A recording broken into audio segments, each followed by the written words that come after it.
This is 5 on your side at noon. Focused on you. A warm and humid afternoon on the way. This is a live look at the wheel at Union Station. We're halfway through September.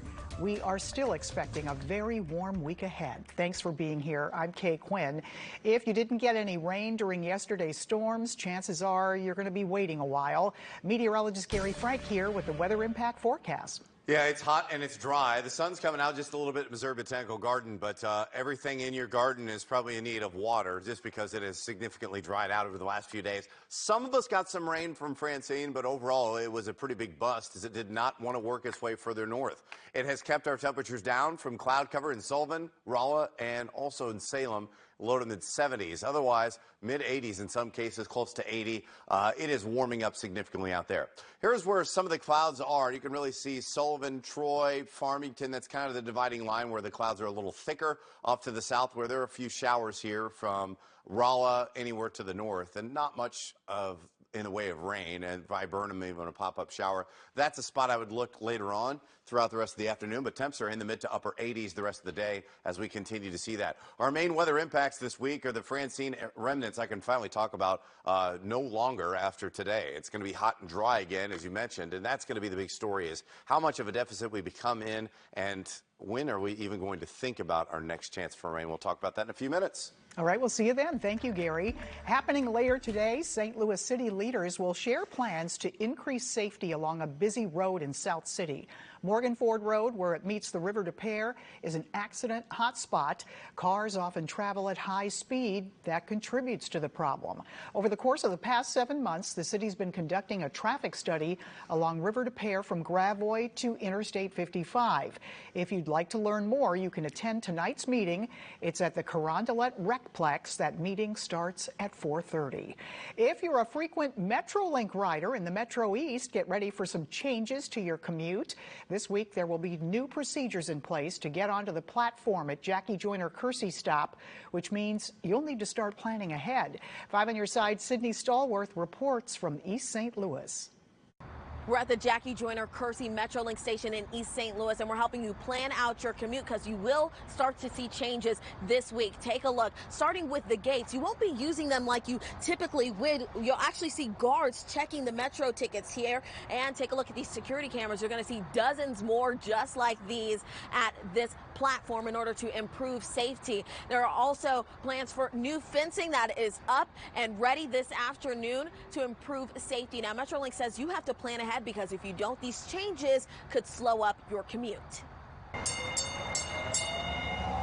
You may remember similar changes rolled out last week at Emerson Park Station that we covered here on 5 on your side. Eventually, Metro will have technology to connect fare collection systems to the gates, and that will let riders in. But until then, security guards will manually operate the gate. So when you show them your pass or your ticket this afternoon, the security team will be letting you into this JJK platform. And more Metro East stations will see the same security upgrades. Next week, the new policy begins at the Washington Park Station. Then the following week, the same changes will start at the College Station.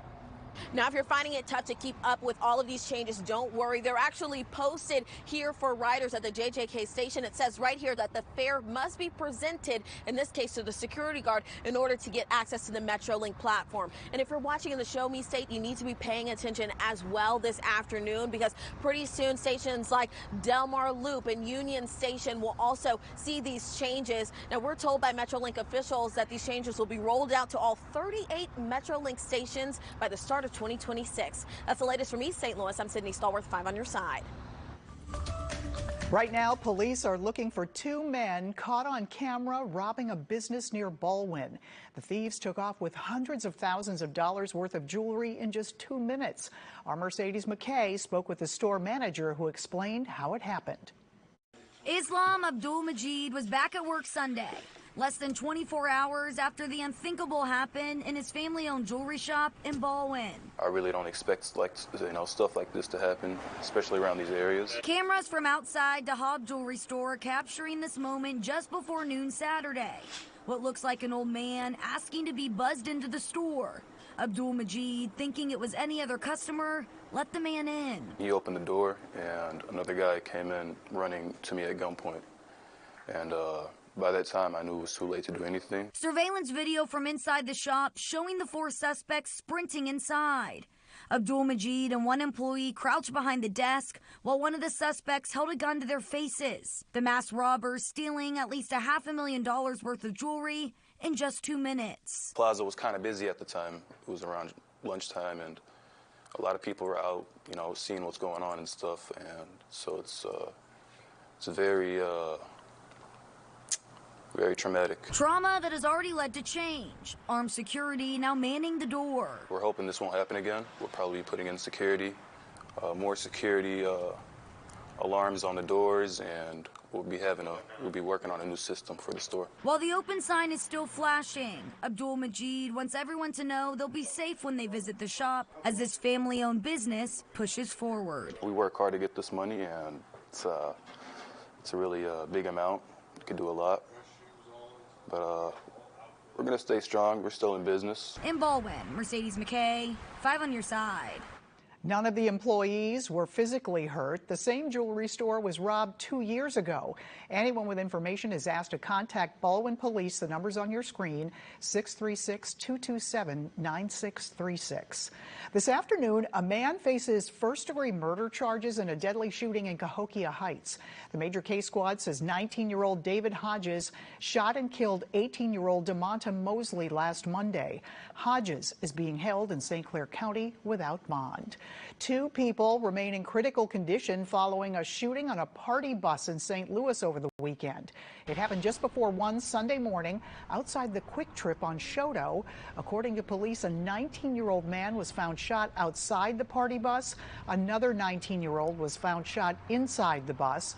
Witnesses say a dark SUV pulled up and opened fire. Anyone with information about the incident is urged to call Crime Stoppers. That number is 866-371-TIPS. We are 50 days away from the general election following former President Trump's unfounded claims of election fraud in 2016 and 2020. Our political editor, Mark Maxwell, spoke with local election boards to learn more about the security measures that will be in place.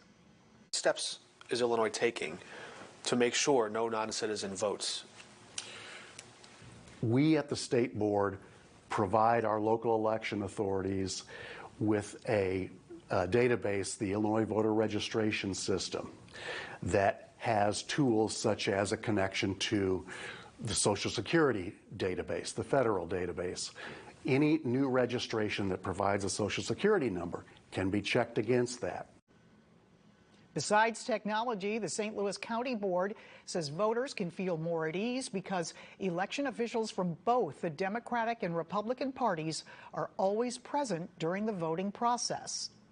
We're one of 6 bipartisan election boards in Missouri, 2 here on St. Louis side, 4 over on the Kansas City side, and I think that goes a long way to convincing people out in the field, out in the public, that a Republican and a Democrat are in every position of these bipartisan boards that manages the ballots and the equipment.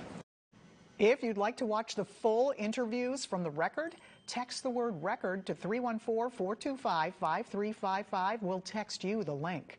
And this Friday, 5 on Your Side will live stream 2 debates ahead of the November election. Missouri's gubernatorial candidates face off in a debate that begins at 2 p.m. Candidates for Missouri Senate face off at 3:20 p.m. Both debates will happen in Springfield and are sponsored by the Missouri Press Association. You can tune in on our 5+ app on your Amazon, Fire, Roku, or Apple TV, and on KSDK.com. Well, here's a reason to celebrate this afternoon. A brand new flag now flying high in Clayton. To mark the start of Hispanic Heritage Month, St. Louis County raised a Hispanic Heritage flag at Memorial Plaza this morning. National Hispanic Heritage Month is celebrated right through October 15th.